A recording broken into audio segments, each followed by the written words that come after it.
Hola, en esta oportunidad vamos a mostrarles sobre el laboratorio virtual 2 de la resistencia del aire. Somos de teoría 1.03 del grupo 12. Los integrantes son mi persona, Kelly Villavicencio, Selvira Rodríguez, Julio Wilca, Kevin Román y Kenny Flores.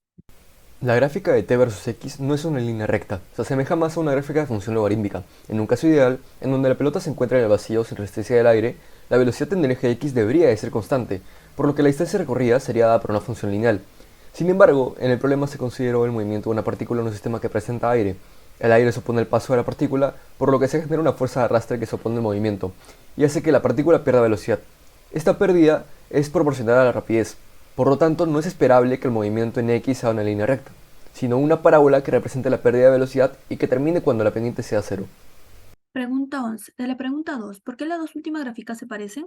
La similitud entre la gráfica 2 y 3 se debe a la casi linealidad observada al principio de la primera gráfica, donde la relación entre x versus t es proporcional. Esta proporcionalidad implica que la variación en y se comportará de manera similar para ambas variables.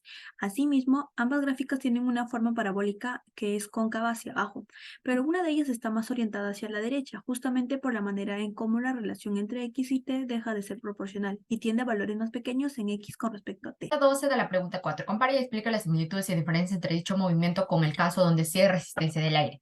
En la gráfica de resistencia del aire, la fuerza del aire contrarresta el movimiento de la partícula, reduciendo su velocidad y por consiguiente limitando la altura y el alcance. De la gráfica azul se observa la partícula alcanza aproximadamente 130 metros de altura y 225 metros de alcance horizontal.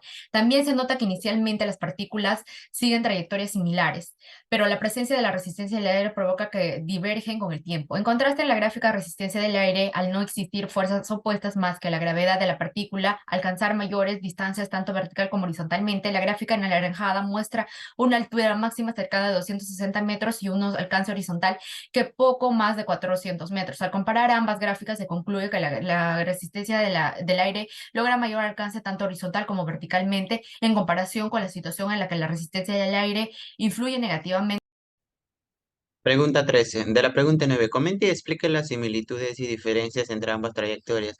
El resultado es el esperado.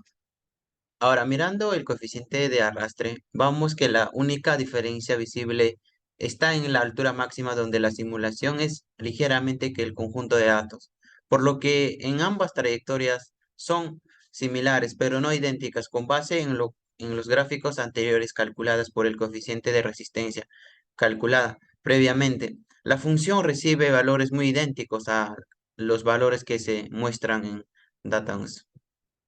Pregunta 14. Las preguntas anteriores se resolvieron asumiendo que la resistencia al aire era proporcional a la velocidad del objeto. Mencionan qué cambios deberían hacerse en las relaciones anteriores para una resistencia que es proporcional al cuadrado de la velocidad del objeto.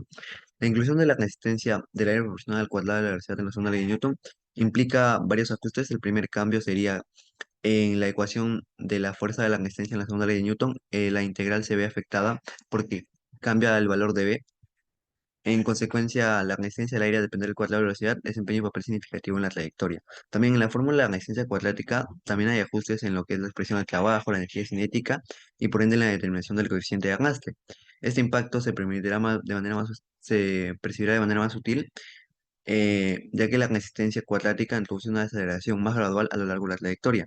En conclusión, la inclusión del término cuadrático de la resistencia del aire introduce cambios notables en la dinámica del sistema, desatando la influencia crucial en este comportamiento del objeto en movimiento.